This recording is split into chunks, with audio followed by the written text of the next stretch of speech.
हरे कृष्णा सभी भक्तों को। श्रावण महात्म्य का 5वां अध्याय। ईश्वर ने कहा, सनत कुमार, कोटि लिंग का महात्म्य तथा पुण्य का विधान नहीं कहा जा सकता। जब एक लिंग महात्म्य की कथा कहना असंभव है तो कोटि लिंगों की महात्म्य को कौन कह सकता है। इस महीने में एक लिंग के बनाने से भी जीव मेरे पास निवास करता है। भक्ति द्वारा मन कामदेव के शत्रु भगवान श्री शंकर का षड अक्षर ओम नमः शिवाय मंत्र के सहित अर्चन कर ग्रह यज्ञ कर उद्यापन करें, हवन करें तथा ब्राह्मण को भोजन कराएं। इस मास के व्रत करने से असमय में मौत नहीं होती।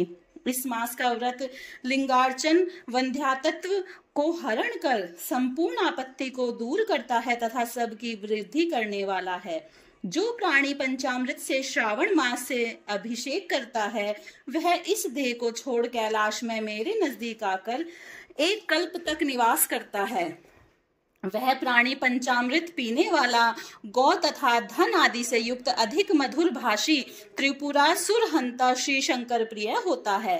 जो इस महीने में पत्तल पर भोजन करता है वह सोने के पात्र में भोजन करने वाला होता तथा शाक त्यागने मात्र से शाक का कर्ता होता है, मनुष्य में उत्तम होता है। जो भूमि में ही शयन करता है वह कैलाश में निवास करता है। जो इस श्रावण मास में अति सुबह एक दिन भी नहाता है उसे एक महीने तक नहाने का फल मिलता है। इस महीने में जितेंद्रिय होने से इंद्रिय जन्य बल प्राप्त होता है। इस महीने में सफटी मणि, पाषाण, मिट्टी तथा मरकत मणि निर्मित शिवलिंग में या पीतल आदि चंदन निर्मित शिवलिंग में या स्वयं उत्पन्न या बनाए हुए या पिसान निर्मित या पीतल आदि चंदन मक्खन या किसी निर्मित शिवलिंग में एक बार अर्चन करने मात्र से 100 ब्रह्म हत्या भस्म हो जाती हैं। सूर्य ग्रहण, चंद्र ग्रहण, अन्य किसी सिद्ध क्षेत्र में लक्ष्य जप करने से जो सिद्धि कही गई है वह इस महीने में सिद्धि एक बार जप करने से मिल सकती है। दूसरे समय में किए गए नमस्कार तथा पर दक्षिणा से जो 1000 का फल मिलता है वह फल इस महीने में एक बार करने मात्र से मिल सकता है। मुझे प्रिय इस श्रावण महीने में वेद पारायण करने पर सब वेद मंत्रों की अच्छी तरह सिद्धि हो सकती है। इस महीने में बिना पुरुष सूक्त पाठ के एक दिन भी ना बितावें। जो इसको अर्थवाद मात्र कहता है वह प्राणी नरक हो जाता है। समिधा, चरु, तिल और घी से गृह यज्ञ करें। धूप, गंध, पुष्प, नैवेद्य आदि के भेद द्वारा अर्चन करें। शंकर के रूपों का यथोचित ध्यान कर शक्ति द्वारा कोटि होम, लक्ष्य होम और अयुत हवन करें। तिलों के व्याहति मंत्रों में से हवन करें। इसी को गृह यज्ञ नाम कहा गया है। हे सनत कुमार, अब मैं व्रतवार कहूंगा, आप सुने। हे अनग, आपसे पहले रविवार व्रत को कहूंगा। रमणीय प्रतिष्ठानपुर में सुकर्मा नाम का एक दरिद्र ब्राह्मण तथा कृपण भिक्षावृत्तियों में घूमता था। एक दिन सुकर्मा ब्राह्मण ने धान्य भिक्षा के लिए तिष्ठानपुर में घूमते हुए किसी गृहस्थ के घर में स्त्रियों को देखा। वे स्त्रियां आपस में मिलजुल कर रविवार के उत्तम व्रत को कर रही थीं। उसी समय उस ब्राह्मण को देख उन स्त्रियों के अर्चन को जल्दी ही ढक दिया। उस ब्राह्मण देव ने उस स्त्रियों से अर्चन विधि को जानने की जिज्ञासा की। हे साध्वी स्त्रियों, आप सबने क्यों इस व्रत को ढक दिया? आप दयालु हैं, मुझ पर कृपा करें। इस व्रत की विधि कहें, क्योंकि परोपकार के तुल्य तीनों लोकों में अन्य धर्म नहीं। समदृष्टि रखने वाले साधु पुरुषों का तो परोपकार ही स्वार्थ है। दरिद्र अवस्था से मैं दुखी हूँ, यही उत्तम व्रत श्रवण कर व्रत को मैं भी करूंगा। इस व्रत के विधान तथा फल को कहिए। स्त्रियों ने कहा, हे द्विज, यदि व्रत में उन्माद या प्रसाद, विस्मरण, भक्तिहीनता या अनास्था करेंगे तो इस व्रत को तुम्हें कैसे दें? उनकी ऐसी वाणी को श्रवण कर उत्तम ब्राह्मण ने कहा, हे स्त्रियों, मैं ज्ञानी तथा भक्ति युक्त उत्तम व्रत को करने वाला हूँ। इस तरह उनकी वाणी सुनकर उन स्त्रियों में से एक प्रौढ़ा स्त्री ने रविवार के व्रत तथा उसकी विधि उससे कही।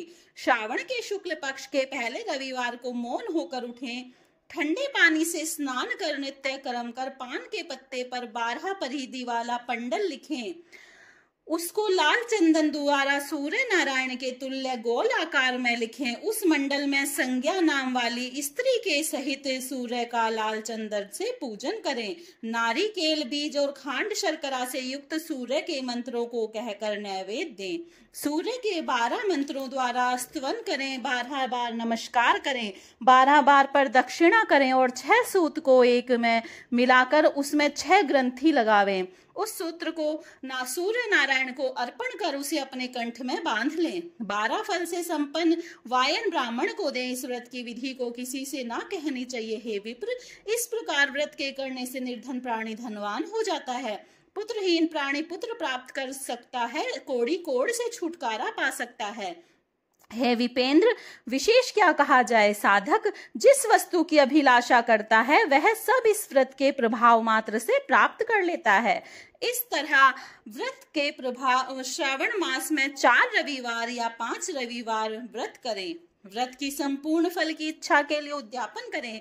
हे विपेंद्र, इस प्रकार व्रत करने मात्र से सिद्धि होती है। वह ब्राह्मण उन साध्वी स्त्रियों को नमस्कार कर अपने घर चला आया। जैसा सुनकर वह घर आया था वैसी सब विधि द्वारा उस व्रत को अपनी दोनों कन्याओं को भी व्रत विधि बताई। उस व्रत को सुनने से और अर्चन तथा दर्शन मात्र से दोनों कन्याएं देवांगना के तुल्य व्रत विधि के प्रभाव मात्र से सुंदर हो गईं। उसी दिन से उस विप्र के घर में लक्ष्मी निवास करने लगी। अनेक रास्तों से, अनेक निमित्तों सहित वह ब्राह्मण उस दिन से लक्ष्मीपति हो गया। किसी राजा ने उसी ब्राह्मण के घर के समीप रास्ते से होकर निकलते हुए अति सुंदर उन दोनों कन्याओं को बरामदे या खिड़की पर बैठे देखा। दोनों कन्याएं अपनी देह के अवयवों से त्रैलोक्य के संपूर्ण उत्तम चीजों को तथा कमल और चंद्रमा को भी अपमानित करती थी। उन बालिकाओं को देखने से राजा मोहित हो क्षण भर वहां स्थिर हो गया। राजा ने ब्राह्मण को बुलाकर उन दोनों बालिकाओं के लिए याचना की। ब्राह्मण ने भी प्रसन्न हो दोनों बालिकाओं को राजा को दे दिया। वे दोनों बालिकाएं राजा के स्वामित्व के रूप में प्राप्त कर प्रसन्न हो गईं। प्रसन्नचित हो बालिकाएं इन व्रत के प्रभाव से पुत्र पौत्र आदि से युक्त हुई। हे मुने, बड़े अभियुद्ध को करने वाले इस व्रत को आपसे कहा।